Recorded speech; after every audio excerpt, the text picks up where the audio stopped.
had to start the recording. So again, this is the MOE training.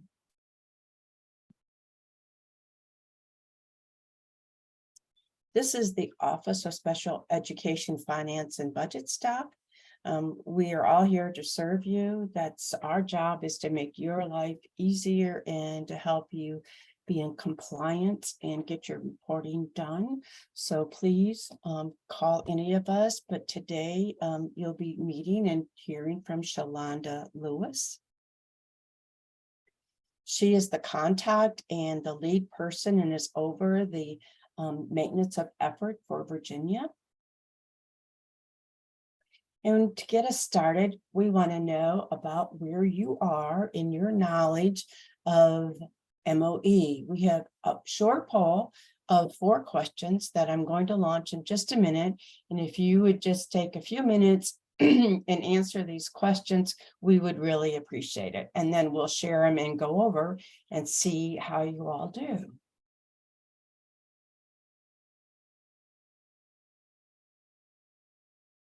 So you should be able to see this now. We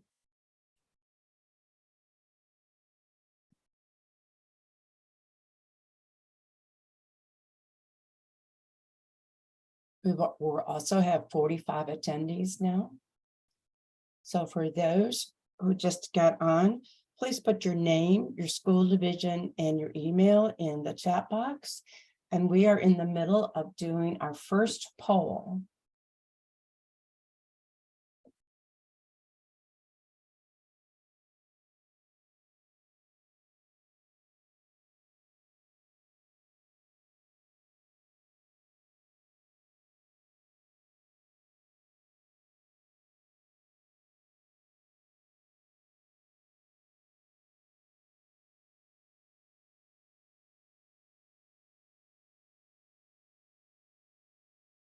So it looks like right now we have about half of our participants, maybe a little less.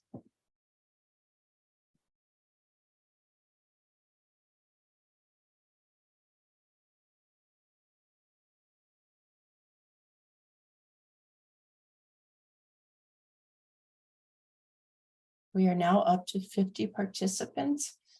For those who just joined us, we're doing our first poll to find out where the knowledge base is of our audience so that we can address those areas that are challenging.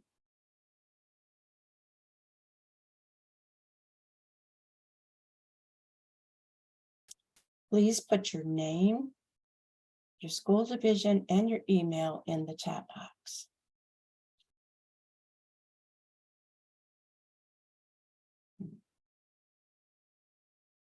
So on some of the questions, we have 88% of our audience has answered, and some of the other questions, 76% have answered. So we're getting up there. Please take your time to complete the poll. There's only 4 questions. We are now up to 59 participants. For those who have just joined us, please put your name, your school division, and your email address in the chat box. Okay, I'm going to give you another minute to complete the poll.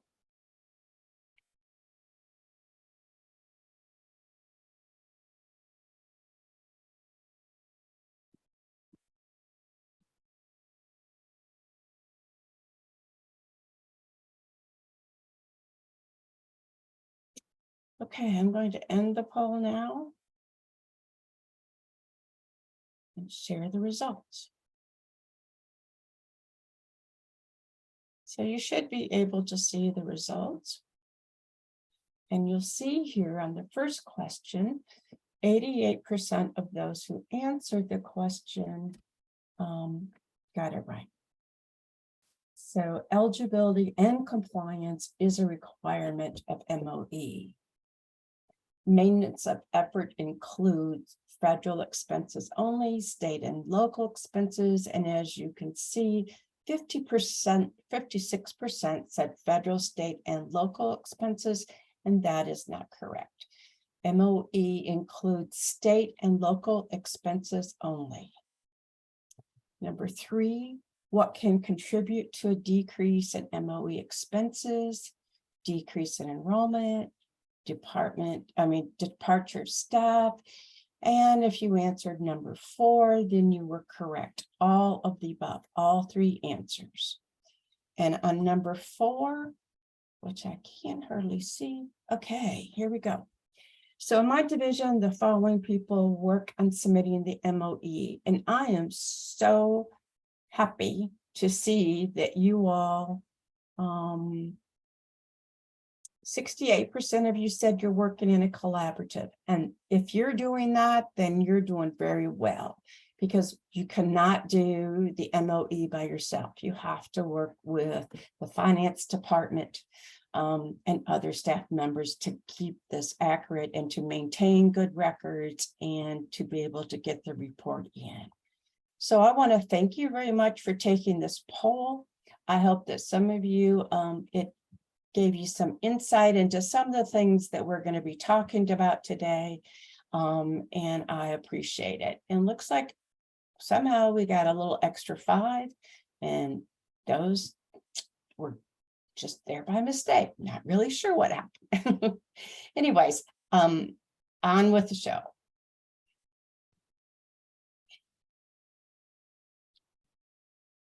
Okay.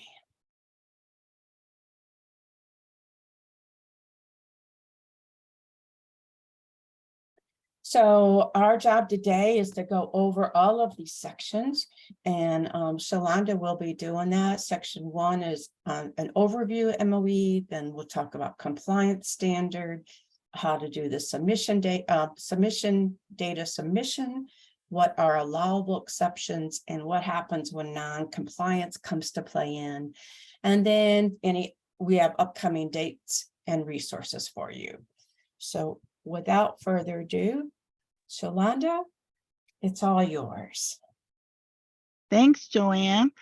Hello, everyone. And I am so happy to be here with you again. So I am ready to get started. If you are, I want to make sure that you also know that my wonderful director is here with me today, Tracy Coleman. I know many of you know her, and you're missing that she's not leading this, but she's passed the torch. But she is here to help answer any of your questions and concerns today. So if you have a question and concern, please make sure as I go along, you put it in the chat so we can address it as we go. If nothing else, I'm ready to get going, Joanne. Let's get to the first slide. As you'll see, we're going to go over why is it required, what are the MOE eligibility and compliance standards, and what are the 4 methods for calculating MOE? Well, after I actually looked at your poll questions, I realized that my work might not be as bad today. You guys are looking good. That means that either you are just very smart, which I'm going to go with that, or you've listened to us over the last few years and you've made some great progress.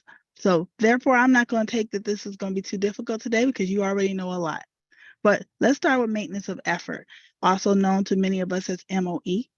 It is a requirement that we do this. This is nothing that the state of Virginia has come up with. It is a requirement, and the goal is to ensure that we maintain that divisions or LEAs and SEA maintain the same local level of support and not sub out those funds with federal dollars.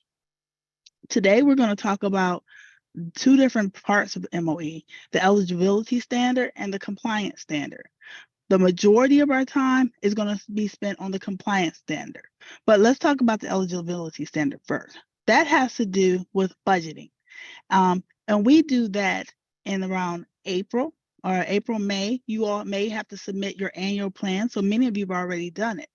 What you have to do is you have to prepare to budget as much as you did for the last time that you submitted your maintenance of effort, which would have been this past January.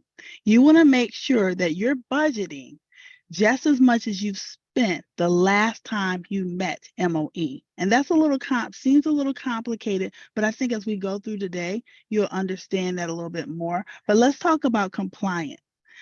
Compliance, where this has to do with your spending. The eligibility has to do with your budgeting. This has to do with your spending. So this is saying you need to spend as much on local and state as you did the last time you met MOE. So not the last time you submitted, but the last time you submitted and met. And that is not always the prior year. So we'll talk and look at this more as we go forward, and this will help you understand. Go ahead, Joanne. We can go to the next slide. So here again, putting up the two, eligibility and the compliance. One thing about the eligibility standard, which again, I repeat, has to do with budgeting. It determines if you're going to get your Part B allocation. Again, you need to make sure that you're budgeting just as much as the last time you met MOE. And that will be referencing the last time you submitted and met.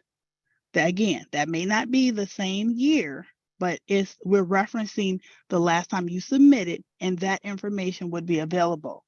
This is done in May when we submit our annual plan. Now, compliance side, that's what we're going to focus on today and spend a majority of our time on. This has to do with the money that you spent in the prior school year. So we're looking at 21-22, and we're comparing it to another year, which is going to be 2021. And that's why we get a 2-year comparison. And we're going to make sure that you have met your MOE. Now, if you didn't meet it in 2021, it's going to compare it to the last time you met MOE.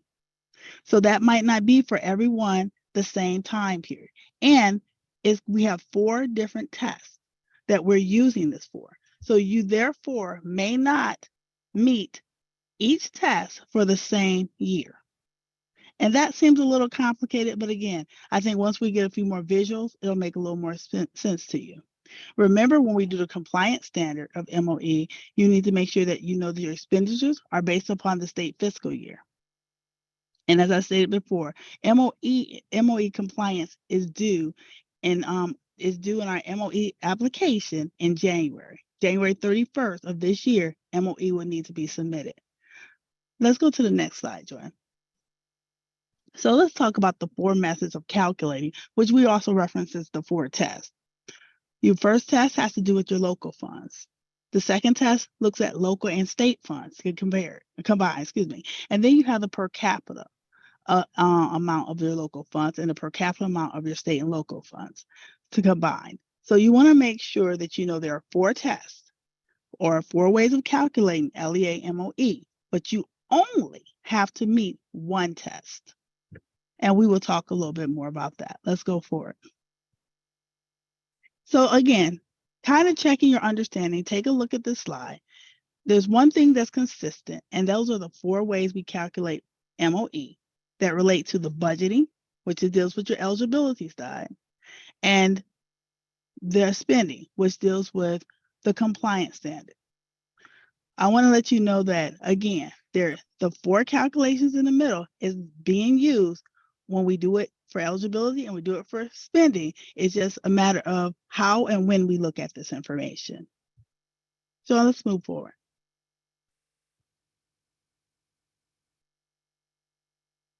So we're going to move forward to section 2, which is a focus on MOE compliance standard. Shalonda will be going over collaboration, local and state funds spent, accurately categorizing expenditures, what are allowable expenditures, what are non-allowable expenditures, and accurate reporting in regards to the ASR. Okay.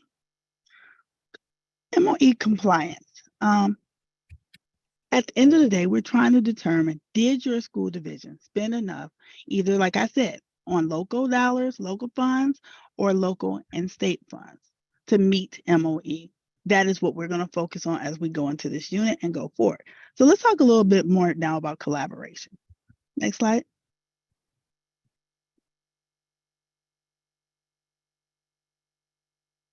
In order to do the work that we need to do to prepare for maintenance of effort, there is a need to collaborate. And I think you've heard me say before in earlier MOE sessions is that it is important for our finance and our special education offices within our LEAs to work together to get this information pulled together in order to submit. It is not something that's easily done by one group or another. Some of you are very big in size, and it just makes sense that you guys collaborate to get the work done. So other divisions are very small, and they pretty much can get it done, maybe one or two people. But we highly encourage, because we've seen the success of what collaboration can do. So let's take a look at that a little bit more on the next slide. The reason why collaboration is needed, for several reasons. One, is going to make for a more accurate and successful submission. But just as a point out, your documentation that's needed at your division for maintenance of effort, or for any information that you may have, but most importantly for maintenance of effort, you want to make sure you have written documentation as far as your process and procedures. Make sure that those policies, make sure those things are written down, not just noted somewhere for one person, but you all know where it is and you have access to it. If COVID didn't teach us anything else, you never know when someone else needs to come behind you. But most importantly, when we get down to that fourth arrow, monitor and audit purposes, that team has asked me to make sure that I stress the importance to you that when they show up and when they need information, or anyone shows up, you want to make sure that you have your ducks in a row and that you have this information documented. Categorizing expenses and maintaining documentation. For maintenance of effort, there are a couple things you need to do, and that is to categorize your expense in addition to then separate it by state and local funds. So pulling together with, again, special education and finance to work together to figure out what expenses, because again, this is all special education. There should not be any general education dollars in these numbers. You want to work together. So in case there's a misunderstanding, each of you can kind of address that immediately and get things cleared up so that this is submitted timely. Again, once you pull everything together and you have it by state and local, it is not to be combined, but it needs to be separated, because there's two numbers you're going to need to submit. One is state and one is local. And again, I cannot repeat enough for our monitoring team. Just make sure that you maintain all of your proof of your expenditures for the time period that we're reviewing. Make sure you have documentation of your process and procedures. And most importantly, how did you come up with these numbers? It would be nice if you can to try to lay out in your documentation reports, the reports that you print. Make sure that you note the date that you ran those, save them all to one place so that you're not going back if you do happen to have a review, that you won't have to go back and recreate this stuff. It's all together, it's all pulled. You even have notes as far as how you ran those reports. So I want to just make sure I share that information. Again, collaboration would be key to be successful in submitting this information.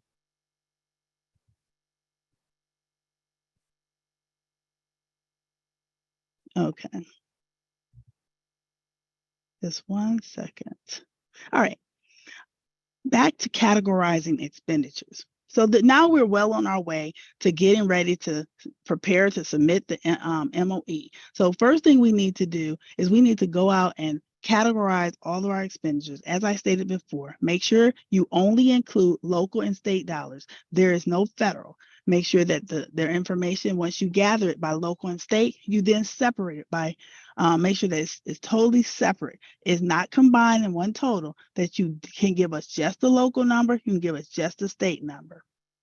In addition, I want to point out that the special education expenditures that you're gathering, because again, I repeat, there is no general ed in this. This is all special education, should be things that are above and beyond what you would normally do with general education or regular education students. Just a quick plug right there. That's right there in line with excess costs. That above and beyond your regular education programs. Okay. So let's take a look. There's a few more things I want to make sure you understand when you're categorizing expenses. Okay, don't include capital outlay or regular education costs, which I've already said. And I want to make sure we deal with the fact the American Disabilities Act. There are some expenses that you may think are special education, but in actuality, they fall on the American Disabilities Act. Those are the things that you would not include, things that you would need to do in your division regardless, because it falls on the American Disabilities Act. Please make sure those expenses have not been included. Make sure you're only including students that you're legally responsible for, not students that are being, you want to make sure you include students that you're serving that are yours, not students that are coming from another division and belong to that division. So just those students that you're legally responsible for. In addition, I want to make sure you understand that the annual school report is what we use here at the DOE to make a comparison to your MOE expenditures. And that is just to be used for us as a baseline of trying to understand where your expenditures are coming from. But it is not the rule. For every division, your annual school report is not going to be the same in the comparisons. For some divisions, their annual school report and their MOE expenses may align when we pull out those specific expenses, but for most, it may not. Just understand that's something we use here at the DOE as a comparison. It is not for anything for you to be concerned too much about. Next slide, Joanne. Okay, and make sure that your expenses that you're submitting, they are consistent with federal and state definitions for special education and related services. Just again, making sure we have the right expenses when you're categorizing it. And then also make sure that your related services are must be for the sole benefit of provisions needed for the education of students with disabilities, such as students with IEPs. And I think that might be where we wrap up on the categorization of expenditures. Now, making sure that we're, again, talking about allowable SPED and local expenditures. So here's a few examples that we're going to run through so you can kind of get a better understanding or feel, because I know we do have some new SPED directors, and this may be their first time going through this. So things such as special education teachers, aides, and then we have related service providers, people like psychologists and audiologists, therapists, those people that service special education, those are people that you can include in this categorization of expenditures. I think we have a few more things we want to share with you on the next slide. Again, expenses related to instruction in jails, expenses for homebound students, specialized transportation that's called out in IEP, that's important. Only certain equipment can be included for students with disabilities. So, and tuition paid to another school division can be included as well. So here's a nice visual for some of you who may be a little more visual, and this will help you out see what we're doing, in addition to people who are new. This breaks it out by local and state, and it gives you the percentage of time that we maybe have to calculate for. Some accounting systems and within divisions may break things out local and state, some may not. Hopefully you all have that set up for yourself. If you do, it'll make your work much easier when pulling down these expenses. But just take a quick look at this as far as how we have the SPED teacher, we have an aide, and how they're broken out into the different categories by state and local. Even have showing you that we have a driver down here for one student. So some of the things that will be helpful for you to think about as you're preparing this information to submit. Go ahead, Joanne, we can move on. Okay. Now, what is a non-allowable? Some examples of that. So I think I talked about what was allowable for tuition paid to another division. Tuition received from another division shouldn't be included. As I stated before, general education teachers, principals. Now, there is an exception to that, and I want to just make sure you understand. Sometimes divisions will want to include some principals and administrators, but understand, please truly understand, you cannot do that unless you have very detailed time and effort documentation for the services that were provided for special education. So normally that's not included unless you can have you can provide, the documentation to back that up. Again, general capital outlay, general transportation and maintenance charges, CSA, Comprehensive Service Act, that local match is not included. And then again, I repeat, costs that apply to all students should not be included. And I'm gonna give you an example of that one because I've seen that quite a bit. Laptops, Chromebooks, that's an example. If your division is providing Chromebooks and laptops for everyone, and you want to say that, hey, the ones for special education, that's probably not gonna work out, because we're going to come back and ask you, how are the other students' laptop purchased? So unless it's something specialized for SPED, then they're probably not going to fall into the right category, okay? If you have any questions, just let me know about that. So I think that might be it for that section. Are we almost done? Nope, I have a tool here that might be helpful. One thing I like to make sure, or we like to make sure at the DOE, is that you understand that your categorization, your reporting should be consistent. Joy, can you bring that one back? Thank you. So this is a tool or spreadsheet that we use and have shared with many divisions. If you want it, I'll send it to you. It breaks out the ASR and the MOE, and just kind of helps you see how the information is laid out side by side.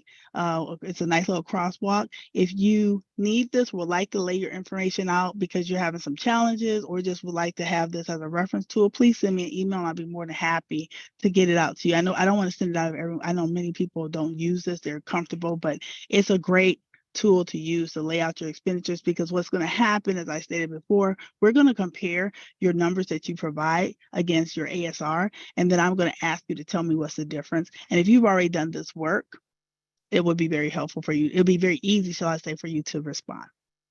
Thank you. And we go to the next section. Okay, this is section 3, and we'll be talking about the data submission. So this is where your data application manual will come in handy. We'll talk about what the application is, the data entry, the 4 methods again, and how it showed, subsequent year rules, and pass or fail the calculations and results. Okay, so now you've gotten to the point where you have categorized your information and you're ready to put it into the system. So let's talk a little bit how this all works. The IDA MOE application is located on SSWS. If you do not have access to SSWS in this application, you want to get with your local administrator to do so. They should be able to get you set up and logged in. Once the data is entered, please know that the system does all of the calculations for you. You're just waiting on the results for it to tell you exactly if you've passed or if you have not passed. Just one little pop-ups. The IDA MOE application, at least that's what we call it, allows school divisions to also pull back prior year reports and to see other data that has been submitted. So know that if you have some questions, concerns, I think we asked you, or we told you that it would be good to have last year's report for this presentation. That information is within that application. Please, we also want you to know that the user manual is available as well, and we'll give you a lot of step-by-step instruction as far as how this works.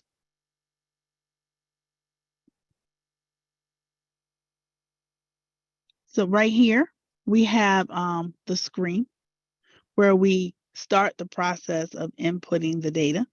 As I told you before, that you only need state and local, as you can see. Is already broken apart. It even has in front of you the comparison number for next year.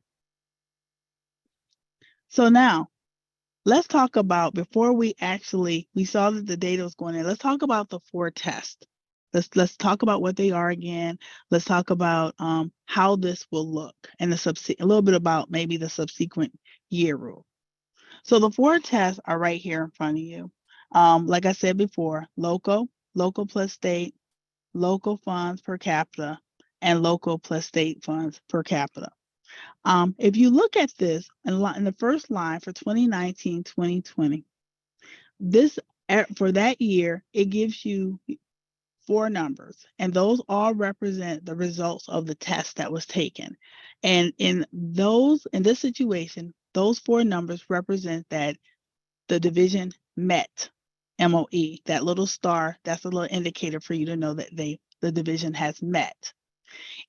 When comparing the next year, if you look at test number 1 for local, it looks like the division had $550. That is being compared to the prior year, which is 2019-2020. You see a star there because the division has now shows that they had more in 2020-2021 than they did in 2019-2020. So as I told you before, that you need to either maintain or have greater the following year in comparison. So let's look at test 2. Now in test 2, the goal was to meet $1,000 as the prior year when they met. This year they only met $950. They did not meet. That's why there's no star there. That was local plus state. Now go to local funds per capita, $55, which is greater than the prior year. So they did meet. And then in test 4, local plus state funds per capita is $95. And the amount was $100 that they needed to meet. So they did not meet in that case. If you go to the following year, let's just go ahead and take a look at that just in case some other people are trying to get it. For 2021, 2022, again, $400 was what they had for local funds, and then their comparison year was $550 for 2020, 2021. They did not meet. The next year for test 2, the amount that they needed to meet was not the $950, it was the $1,000 because that's the last time they met MOE. And they had $1,100 for that year. So that was their level. They did meet. For test 3, $40. Their goal was to meet 50, they did not meet. So, and then the last test, it was $110. The standard was $100 and they did not, so they did meet, they didn't meet. Again, as you can see for each year where there's a star next to each one of the numbers in the test that they performed against, they met at least one test. Your goal is always to meet 4, but your requirement is only to meet 1. Now, here's what the system looks like. You've put your numbers in, your state and your local data, and the system has done the calculation. And guess what? You passed all 4 tests. This looks great. You can see the comparison that's been for 2021 to 2022 and in test number 1. And if you look in test number 4, you see that's being compared to a different year. 2018 is being compared to looks like 2021, 2022. So like I said to you, each test is being compared to the year that you last met. So let's go to the next test and see. We have another example. Okay, now this is not where you want to be. This is, you did not meet any test. So we have a next step for you on this, but this is not where you want to be. If you see this, you're definitely going to need some help and possibly may need to use some exceptions. So let's go to the next slide. So we're going to go into section 4. What are the allowable exceptions and how the exceptions can help you meet MOE compliance? We're going to look at personnel and contracted services exceptions, a decrease in enrollment exceptions, costly student exceptions, costly expenses and examples, and adjustment and examples.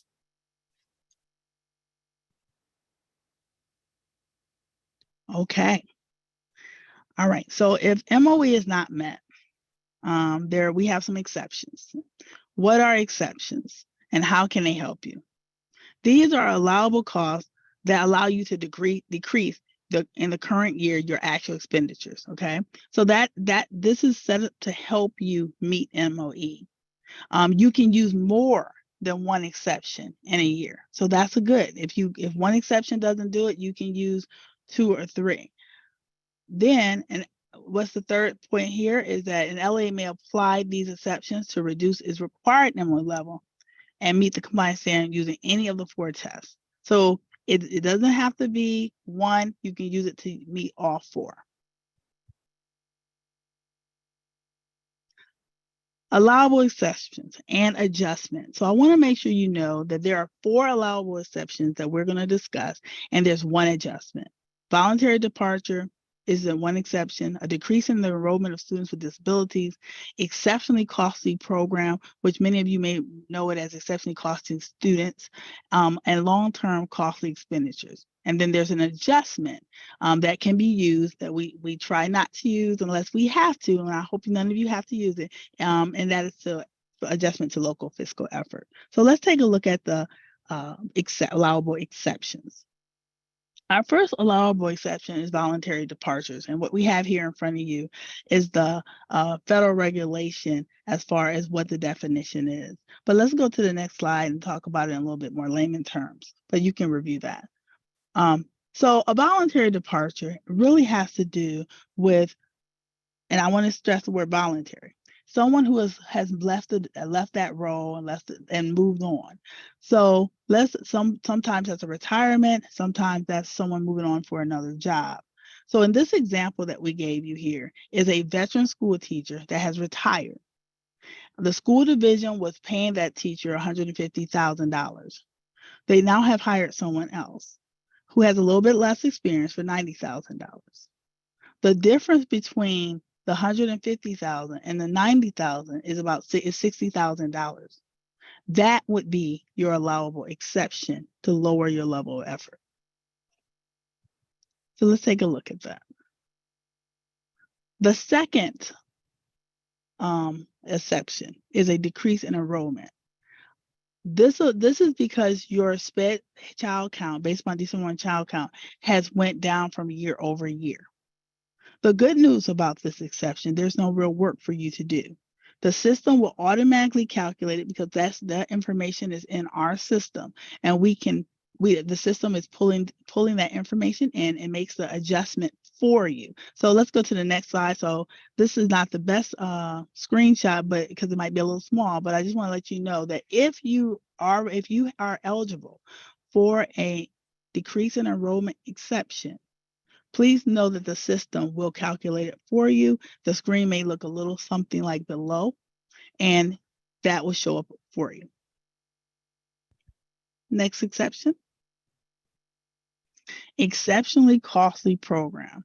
And this has to do with the termination of services being provided for a student. And like I said, many of you know it as exceptionally costly student.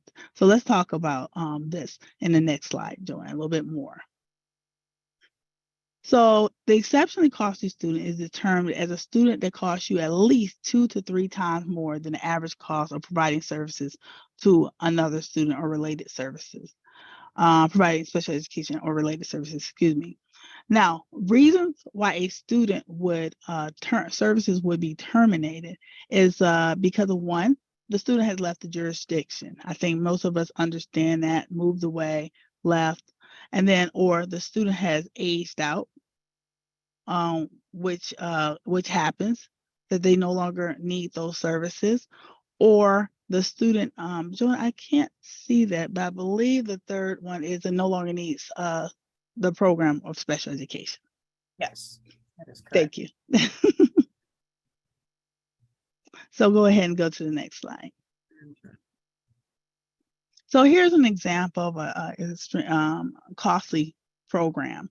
So this particular student in 2021 had a contracted interpreter, cost about $50,000. The next year in 21-22, which is the year we're looking at, the student left the school and moved across the country. So no longer do we have this interpreter that we're paying $50,000 to. So now the exception would be the $50,000 because you had it in 2020, 2021, but you don't have it now in 21-22. The difference makes up the exception. Hopefully that's pretty simple. I think we have one more. Okay. This is the screenshot of what that would look like when you're in the application. As far as you would have to select, which one of the exceptions it is. And if you have any questions about that, please let me know. But once it comes to us, we will review it, and it's determined by the VDOE if this exception is allowable. Okay, so now we have a decrease in long-term costly expenses. So this is equipment, acquisition of equipment or construction costs. So we actually have an example that we'd like to share with you about this. So construction costs, let me say this first. Construction costs related to special education would generally be prorated as a percentage of what the special education related costs are for the project. So most of the time, I want to make sure you know that the construction costs are not the total cost of the project, because it's probably something for the entire school, but just the special education portion will be allowed. So let's take a look at this example. So there is a renovation being made to a building. In year one, the costs were $70,000. In year two, they were $100,000. The LEA can reduce this level of effort by $100,000 because the project ended in year two. So in year three, that's what your exception would be, the $100,000. And again, this is reviewed on a case-by-case example, a case-by-case situation, excuse me. And the last one, this is one of our more complex. It's called an adjustment to local fiscal effort. And it has to do with the fact that from one year to the next, you have received an increase in your allocation. And if you meet certain requirements, you're able to reduce your level of expenditures by the amount of up to 50% of that increase. So let's take a look at that. Okay, so like I said before, you can reduce your level of effort by up to 50% of the increase if you've had an increase over year. However, you can only do this as long as the LEA uses the freed up local fund for activities that could be supported under every Student Succeeds Act of 2015. So those are two things I want you to know about when we get to this point. Again, we do everything we can to make sure that you can maybe meet MOE, using the others, but this one may come in play. We have a couple more things we want you to know about this one. Next slide. You also will need to show us how the LEA would need to provide evidence of how they would use the funds. The funds must also be able to supplement and not supplant activity costs. And then divisions who voluntarily take up to 15% may take the amount as an exception under this provision as well. So those who are voluntarily doing CEIS. So let's take a quick example of how this looks. So if you need this exception, if you had an allocation, for example, in 2020, your allocation was $600,000. In 2021, your allocation was $900,000. Here's a quick, just a quick blurb here. I want to make sure you know that we will be looking at ARP funds for this adjustment. If you need it. But again, we're going to try to work towards you not needing it. And then when we do a comparison between the 2020 allocation and 2021 allocation, it's $100,000 difference. The level of effort that you'll be able to use will be $50,000 because that's 50% of the $100,000. That's just a very simple explanation and visual of how this works. Next slide.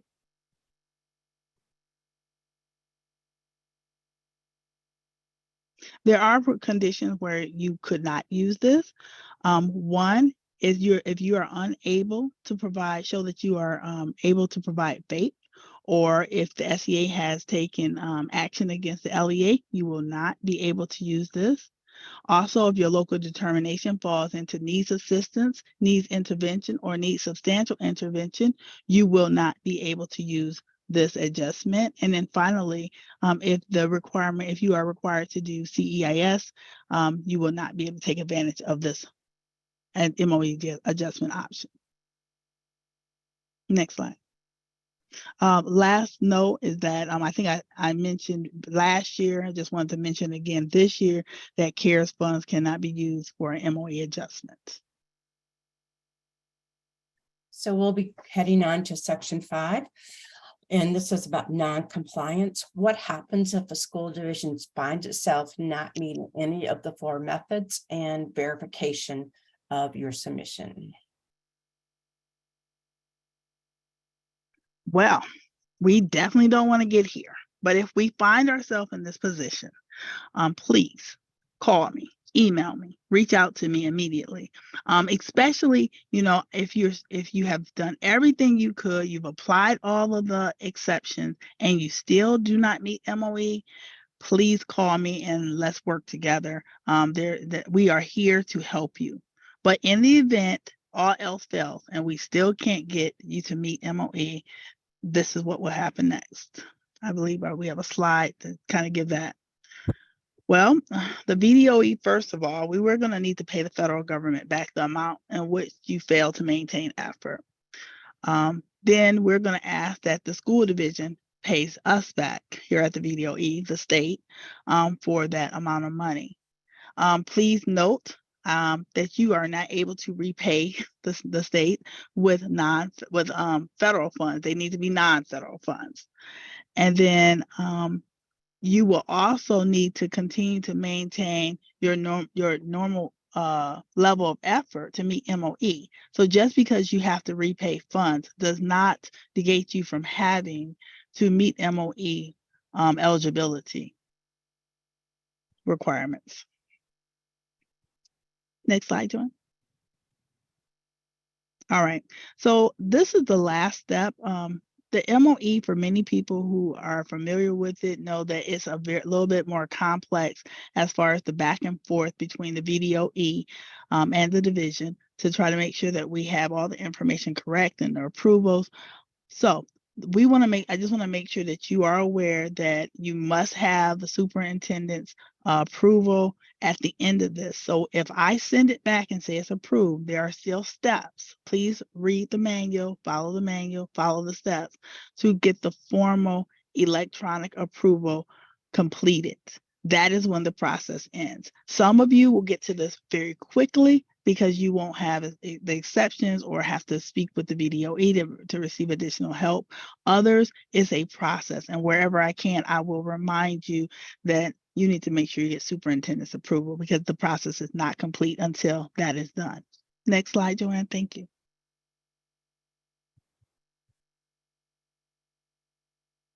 Okay, wow, we made it. We're here at the end.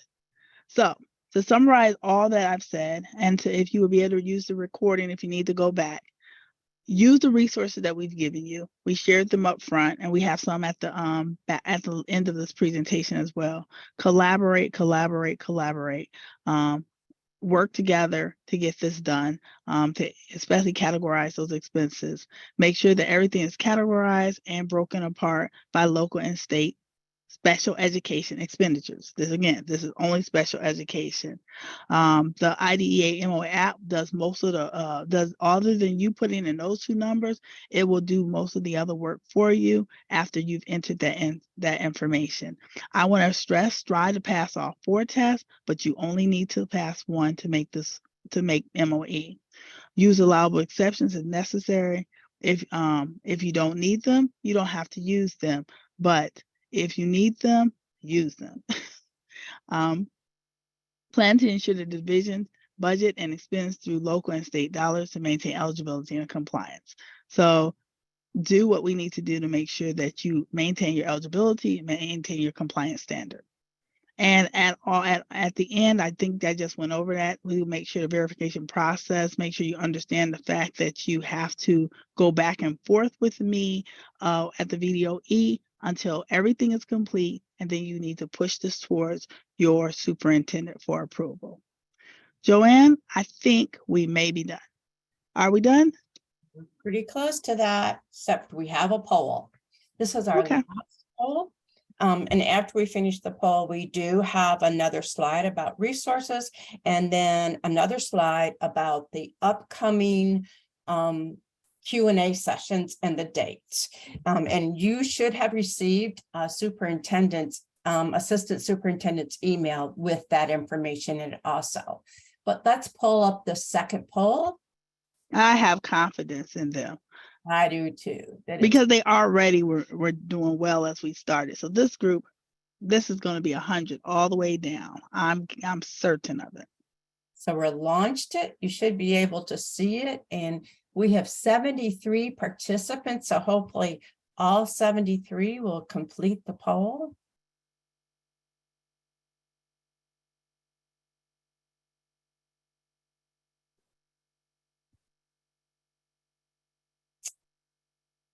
It's looking pretty good.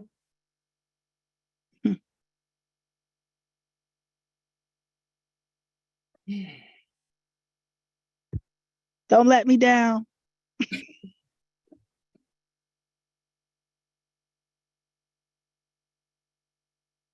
We have some that are 100% correct. Oh, wow. 100% of participants have gotten it correct.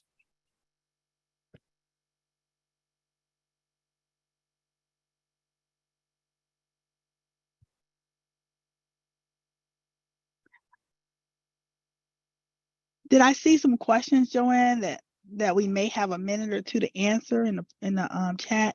Tracy or Joanne, when we get to that point, I don't want to run out if we have a minute or two. Okay, no, I don't see any questions. I see everyone was very nice in putting their name and their school division and their emails in here. There was a question about getting the PowerPoint, and I will send the PowerPoint out to everyone. It'll come through Bev Winters through Assistant Superintendent's office, and we will get that out to you as soon as possible. But there were no questions. Okay, we do have one from Greg. How do we determine what is a local expense and what is a state expense? I think that Shalonda will be able to talk about that. I know she will be, but let's finish the poll and we'll come back to that question. So I believe we probably have most of I see no activity on the poll in the last few seconds. So I'm going to go ahead and end the poll and see how we do. And let's share the results. So you should be able to see the results, and you'll see. Oh, wow. Yeah, with the first question about maintenance of effort. Yes, it's 2 requirements, eligibility and compliance, fantastic. Again, the maintenance of effort includes only state and local expenses. You cannot use federal funds to be considered as maintenance of effort. Who should work together? Yahoo, everybody, the accounting department and the spend director and staff. And the 4th question, let's see, I can't quite get it to go down. Here we go. Confirmed we'll meet MOE. Yahoo, confirmed that we'll definitely not meet MOE. Uh-oh. Okay. We Call can me. call Shalonda right away. And giving me hope that we will make it. And it looks as though everybody thought it was helpful. Great. Tracy won't take away my presentation privileges. Good job, folks. So do you want to give those resources before I answer that question? Yes. Let me move forward. Well, actually, what we have now are the dates to remember in upcoming questions and answer sessions. Remember that it's due in January 31st, and it opened December 2nd. So it's open now for you all to start working on it. On these dates, January 10th, it's a Monday at 10 a.m. and January 19th, it's a Thursday, and at 1 p.m. we will have Q&A sessions. And remember, we may have gotten a few questions from folks over the time that Shalonda will address initially, but basically this is a time for you all to call and answer or ask questions and to have a dialogue and to hear from us. And perhaps as a team, those individuals that are on the call, we could all gain from it and learn from it and learn from each other. So we appreciate you coming with your questions. These are the resources. I think nothing has really changed for MOE since it began, since 2015. These are who to contact. You can, our general office email address is right here, and Shalonda's is right here, and of course her phone number, which is in gold. All righty, and so we very much want to thank you for attending today. We had over more than half, almost 2/3 of all the SPED directors on this call today. So we sincerely appreciate your efforts and being here and everything that you do every day. Your jobs are not easy and we know it. So we want very much to make this as uncomplicated and easy and manageable for you as possible. So please feel free to contact us. And with that, Okay. stop the recording.